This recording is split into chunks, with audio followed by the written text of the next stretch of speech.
شكرا يا ربي شكرا هديت قلبي شكرا. اس کام کے کرنے والے گاڑی چلے گی نہیں صبر کے بغیر. جی ہاں کہ صبر اس کام میں گاڑی کے ایندھن اور تیل کی طرح ہے کہ انتقام کا جذبہ نہ ہو. حضور اکرم صلی اللہ علیہ وسلم کو صبر میں آزمایا جاتا تھا. آپ کو صبر میں آزمایا جاتا تھا اور آپ کا صبر میں آزمایا جانا یہی اصل سبب بنتا تھا غیروں کے اسلام میں داخل ہونے کا. انتقام نہیں، درگزر تھا. لیکن تو تھکانے والے تھک جاتے تھے، تھکانے والے ستانے والے تھک جاتے تھے کہ یہ کیا چیز ہے. حضور اکرم صلی اللہ علیہ وسلم کی نبوت کو آزمانے کے لیے اور آپ کو نبی ماننے کے لیے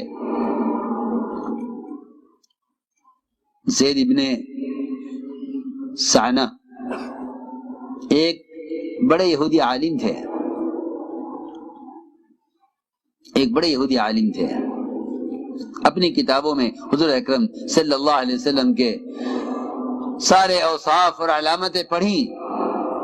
پھر حاضر خدمت ہوئے اور آپ کو دیکھا اور دیکھ کر سمجھ گئے کہ ہاں ظاہری علامتیں ہیں کہ آپ نبی ہیں. لیکن ایک ایسی علامت کتابوں کے اندر پڑھی ہے ہم نے، وہ کہتے ہیں زید بن سعنہ کہ ایسی علامت کتابوں کے اندر پڑھی ہے ہم نے کہ ان کو جتنا ستایا جائے گا ان کے تحمل میں، ان کے صبر میں، ان کی برداشت میں اتنا زیادہ اضافہ ہوگا. لیکن انہیں کیسے آزمایا جائے؟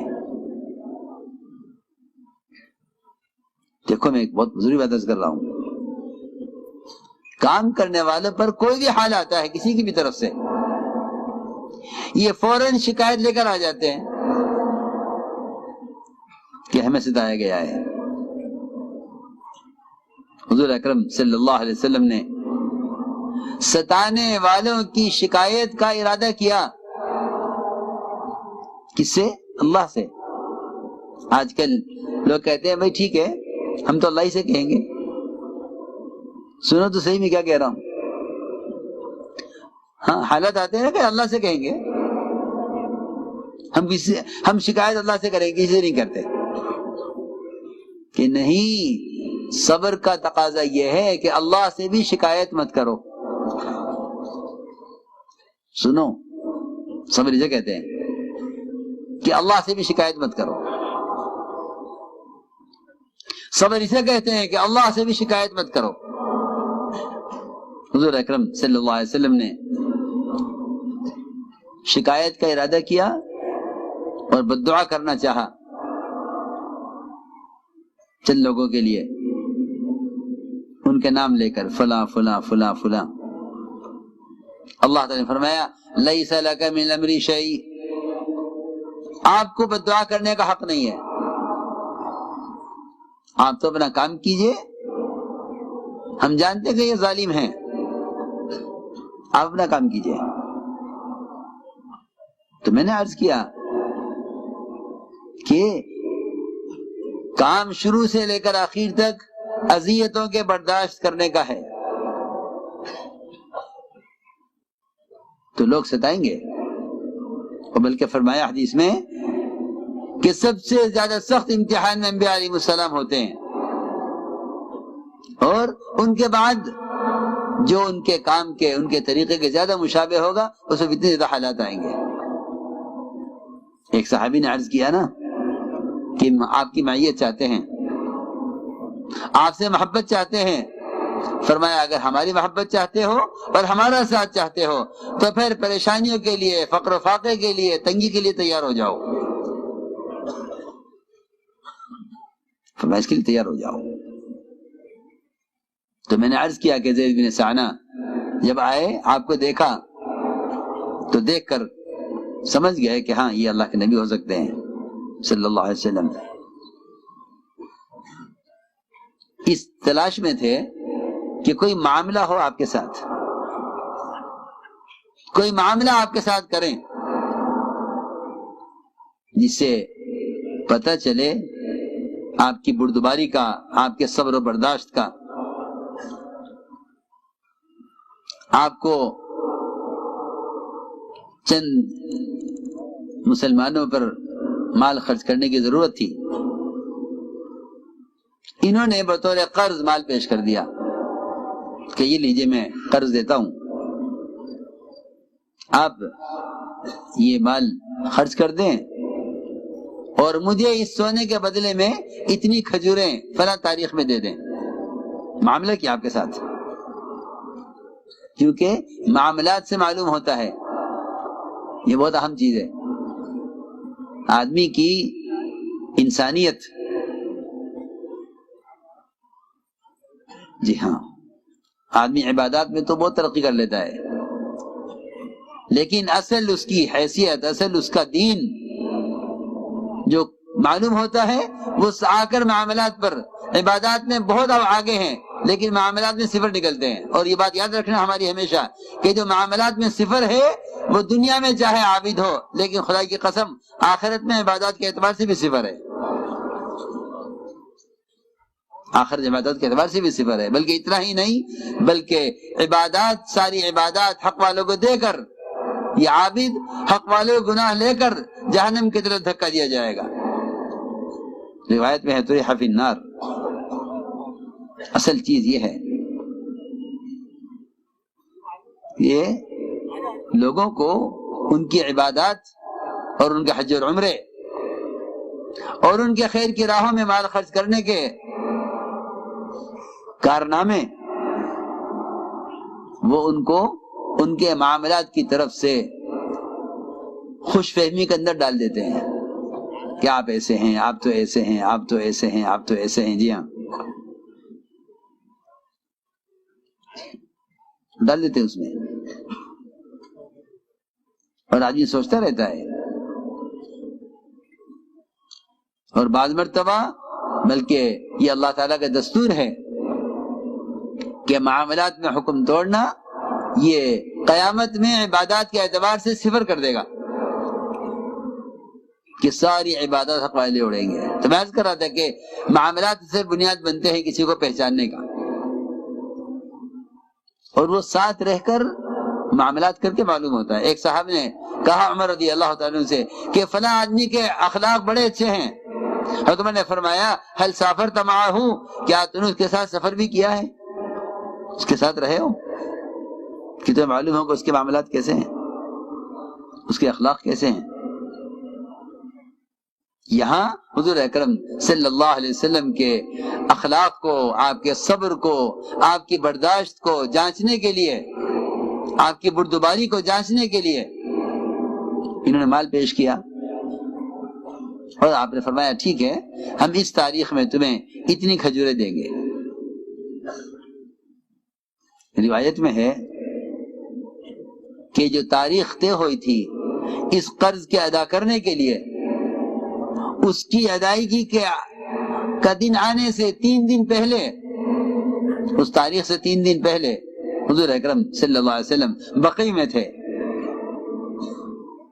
آپ بقیع میں تھے، یہ آئے، آپ صلی اللہ علیہ وسلم کا گریبان پکڑا اور آپ کو دھکا دیا دیوار کے ساتھ، اور سخت لہجے میں بات کی آپ سے، یہ بھی کہا تم قریشیوں کا کام، تم قریشی ٹال مٹول کرتے ہو، وقت پر کسی کا حق ادا نہیں کرتے۔ یہ سارا منظر، حالانکہ ابھی 3 دن باقی ہیں، ابھی 3 دن باقی ہیں، لیکن یہ معاملہ اور یہ زیادتی آپ کے ساتھ۔ حضور اکرم صلی اللہ علیہ وسلم نے انتہائی تحمل کے ساتھ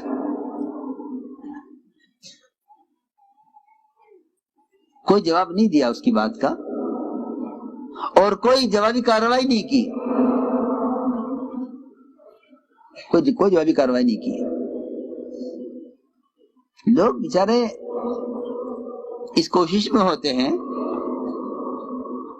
کہ اگر اپنے دفاع کے لیے اینٹ کا جواب پتھر سے نہیں دیا گیا تو ہم ختم ہو جائیں گے.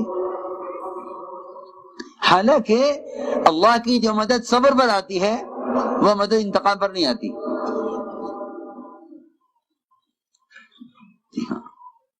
اللہ تعالی کی مدد تو خاموش رہنے والے کے لیے فرشتہ متعین کر دیا جاتا ہے جو خاموش رہنے والے کی طرف سے خود جواب دیتا ہے. ابھی ہمیں فرشتوں کے جواب دینے کا، کیونکہ ہم آواز نہیں سنتے نا، ہم آواز نہیں سنتے فرشتوں کی، ورنہ خدا کی قسم صبر کرنے والے کی طرف سے جو فرشتہ جواب دیتا ہے اس کے جواب کا اثر اور اس کے جواب اور اس کے دفاع کا اثر براہ راست دشمن کے دل پر پڑتا ہے. یہ ایک نہیں سینکڑوں اس کی مثالیں ہیں. سیرت میں سینکڑوں مثالیں اس کی ہیں، میں بتاؤں گا. سیرتیں بہت مثالیں ہیں اس کی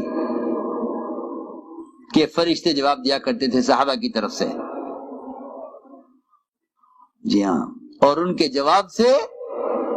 جواب سے باطل کے دلوں میں رعب پیدا ہوتا تھا فرشتوں کے جواب دینے سے. بہت واقعات ہیں سیرت میں، جہاں جہاں فرشتوں نے کوئی بات کہی ہے وہاں یعنی صحابی کی زبان پر فرشتہ بولا، وہ صحابی کہتے ہیں میں نے تو نہیں کہی یہ بات. جی ہاں، ایک جگہ، بلکہ جگہ بھی کیا، دریائے دجلہ. یہ بتاتا جاؤں کہ غیبی مددیں جو صبر پر آتی ہیں اللہ کی طرف سے، لوگ اپنی طاقت اور قوت کو شاید ملائکہ کی قوت سے زیادہ سمجھنے لگے ہیں کہ نہیں ہم بدلہ لیں گے. تو یہ کہا کہ دجلہ کا آدھا دجلہ دریا اور ادھر کی زمین ہماری، اور ادھر کا آدھا دریا اور ادھر کی زمین تمہاری، اس پر سمجھوتا کر لو. ایک صحابی کی زبان سے نکلا کہ نہیں، ہم تو اپنے ادھر کے جنگل کے پھل کو تمہارے یہاں کے جنگل کا جو آخری درخت ہوگا اس درخت پر جو شہد لٹکا ہوا ہے اس شہد سے ہم ادھر کا پھل کو لگا کر کھائیں گے. یعنی ادھر کا علاقہ بھی آخر تک ہمارا ہے، ادھر کا علاقہ بھی ہمارا ہے. یہ بہت توجہ سننے کی بات ہے. وہ تو کہہ رہے کہ نہیں، آدھا دریا تمہارا، آدھا زمین ہماری ادھر کی. صحابی نے کہا نہیں، ہم اپنی زمین کے آخری درخت کا پھل تمہاری زمین کے آخری درخت کے شہد کے چھتے سے لگا کر کھائیں گے. یہ بات ایک صحابی کی زبان پر آئی، اس نے جا کر تمام لوگوں میں اس بات کو نقل کر دیا کہ صحابہ یہ کہہ رہے ہیں. ان کی طرف سے یہ بات آئی ہے. روایت میں ہے کہ پورا علاقہ وہ خالی کر کے بھاگ گئے، چھوڑ دیا کہ نہیں جی آپ رہو، ہم کہاں جا رہے. پوچھا لوگوں نے کیا ہوا، کہ نہیں اب ہم یہاں نہیں رہیں گے، اس طرح علاقہ آپ کا ہے، آپ رکھو. یہ کیا ہوا کہ تمہارے میں سے ایک آدمی نے ایسا کہا ہے. ہر ایک سے پوچھا بھائی تو نے کہا. اس سے پوچھا بھائی کسی نے کہا آپ سے یہ؟ انہوں نے کہا یہ ہیں فلاں صاحب، انہوں نے کہا ہے. ان سے پوچھا گیا، وہ کہتے میں نے تو کچھ بھی نہیں کہا.